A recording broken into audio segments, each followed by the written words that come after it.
আসসালামু আলাইকুম রহমতুল্লাহি ওয়া বারাকাতুহু। আলহামদুলিল্লাহ ওয়াসসালাতু ওয়াসসালামু আলা রাসূলিল্লাহ ওয়া বা'দ। সুপ্রিয় দর্শক শ্রোতা ভাই বোন, আজ আমরা কথা বলবো রমাদানের ভাঙতি রোজা বা কাজা সিয়ামগুলোর রাখার ক্ষেত্রে ইসলামী শরিয়ার বিধিবিধান কি, মাসাইল কি, সে প্রসঙ্গে। কোরআনে কারিমে আল্লাহ সুবহানাহু ওয়া তাআলা সূরা বাকারার 184 নম্বর আয়াতে বলেছেন, ফামান কানা মিনকুম মারিদান আও আলা সাফারিন ফাইদ্দাতুম মিন আইয়ামিন উখর।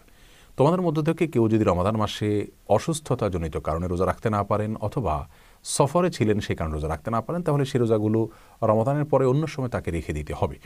এই অন্য সময় রেখে দেওয়ার ক্ষেত্রে বিশেষ কোনো নীতিমালা আমাদেরকে ফলো করতে হবে কিনা সে বিষয়ে আজ আমরা কথা বলবো 5টি প্রশ্নোত্তরের মাধ্যমে। সর্বপ্রথম যে প্রশ্ন উত্তর দিতে চাই তা হলো, রমাদানের ভাঙতি রোজা বা কাজা সিয়ামগুলো আমরা যখন আদায় করব রমাদানের পরে, তখন সেগুলোকে ধারাবাহিকভাবে রাখতে হবে নাকি গ্যাপ দিয়ে দিয়েও আমরা রাখতে পারবো? এই প্রশ্নের উত্তর হলো, ধারাবাহিকভাবে এক নাগাড়ে রমাদানের কাজা সিয়ামগুলো রাখা জরুরি নয়, বরং আমরা চাইলে সেগুলোকে গ্যাপ দিয়ে দিয়ে রাখতে পারবো।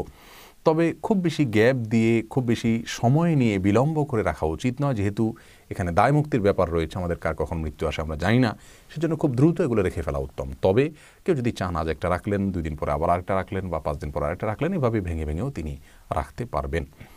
দ্বিতীয় প্রশ্ন হলো, রমাদানের ভাঙতি রোজা বা কাজা সিয়াম রাখার ক্ষেত্রে বিশেষ কোনো সময়সীমা আছে কিনা ইসলামী শরিয়ার দৃষ্টিকোণ থেকে, যে এই সময়ের ভেতরেই এই সিয়ামগুলো রেখে ফেলতে হবে? এর উত্তর হলো, মৌলিকভাবে রমাদানের রোজা যেগুলো ভাঙা পড়েছে অসুস্থতাজনিত কারণে বা সফরের কারণে গ্রহণযোগ্য ওজোরের ভিত্তিতে, সেগুলো রমাদানের পরে আমরা রেখে ফেলবো, কিন্তু রমাদানের পরপরই রেখে ফেলতে হবে এমন কোনো বাধ্যবাধকতা নেই। এখানে ছাড় রয়েছে, আমরা 2 মাস 4 মাস বা 6 মাস পরে চাইলেও রাখতে পারি। তবে এক্ষেত্রে আমাদের আয়েশা রাদিয়াল্লাহু তাআলা একটি হাদিস থেকে আমরা একটি নির্দেশনা পাই, যেটি বুখারী মুসলিম একযোগে বর্ণনা করেছে। আমাদের আয়েশা রাদিয়াল্লাহু তাআলা বলেছেন যে তার রমাদানের মাসিকের কারণে যে রোজাগুলো রাখা হতো না, সেগুলো তিনি পরবর্তী রমাদানের আগে শাবান মাসে রাখতেন।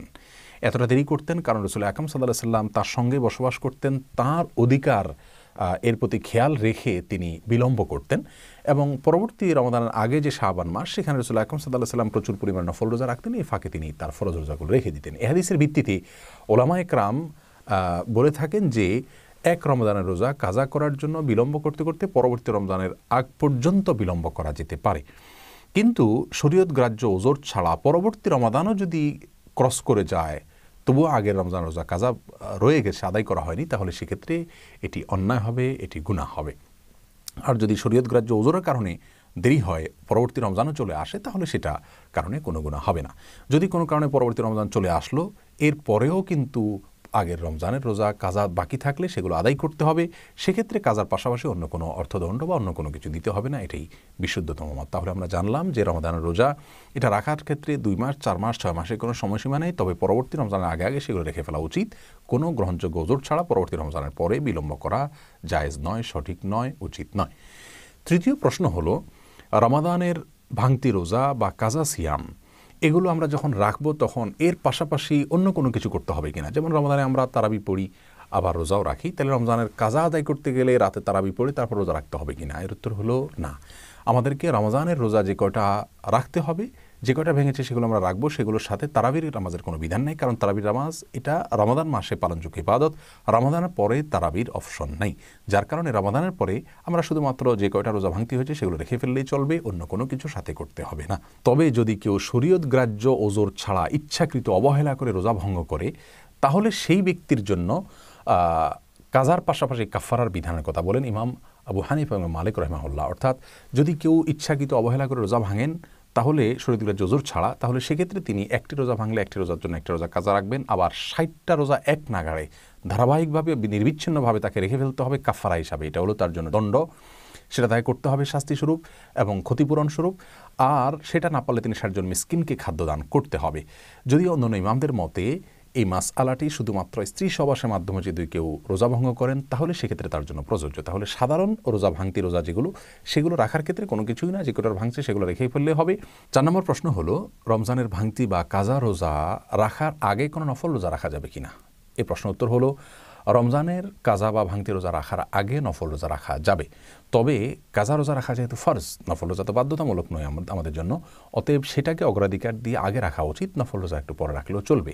কিন্তু কোনো কারণে যদি সেটাকে বিলম্ব করেন, অর্থাৎ ফরজ কাজা রোজাকে এবং এর আগে নফল রোজা রাখেন তাহলে এটা জায়েজ হবে। বিশেষ করে শাওয়ালের 6 রোজা সম্পর্কে অনেকে জানতে চান যে শাওয়ালের 6 রোজা এটা আমরা যদি রমজানের ফরজ ভাঙতি রোজা রাখার আগে রাখি তাহলে জায়েজ হবে কিনা। এই বিষয়ে অনেক উলামা ইকরাম নিষেধ করেন, কারণ হাদিসে আসছে মান সামা রমাদান সুম্মা আতবাউ সিত্তাম মিন শাওয়াল, যে ব্যক্তি রমজান রোজা রাখলো তারপরে শাওয়ালের 6 রোজা রাখলো তার জন্য ফজিলত রয়েছে। অতএব আপনাকে রমজান রোজা আগে শেষ করতে হবে কাজা সহ, তারপর শাওয়াল রোজা রাখুন, এটা উলামা ইকরামের বক্তব্য। তবে যদি কেউ অনেক বেশি ভাঙতি রোজা রয়েছে, তার এই ভাঙতি রোজাগুলো রেখে শাওয়ালের 6 রোজা রাখা তার দ্বারা সম্ভব হবে না এই মাসের মধ্যে, এরকম মনে করেন, তাহলে শাওয়ালের 6 রোজা রেখে তারপর ভাঙতি রোজা রাখলেও ইনশাআল্লাহ তিনি আল্লাহর কাছ থেকে ফজিলত আশা করতে পারেন। 5 নম্বর এবং সর্বশেষ প্রশ্ন হলো, যদি কেউ কাজা রোজা রাখার আগে মৃত্যুবরণ করেন, আল্লাহ না করুন, তাহলে তার কি হবে? এর উত্তর হলো, যদি কেউ রমজানের ভাঙতি বা কাজা রোজা রাখার সামর্থ্যই হয়নি, এখনও তিনি সুস্থ হননি, এখনও সফর থেকে ফিরে আসেননি, রমজান শেষ হয়েছে ঠিক, কিন্তু তিনি এখনও সুস্থ হননি, তার মানে সামর্থ্য হয়নি এখনও কাজা রাখার, তার আগে তার মৃত্যুবরণ করেন, তিনি মারা যান, তাহলে তো সেক্ষেত্রে তার কোনো দায় নেই, যেহেতু তিনি সামর্থ্য পাওয়ার আগেই তিনি মৃত্যুবরণ করেছেন।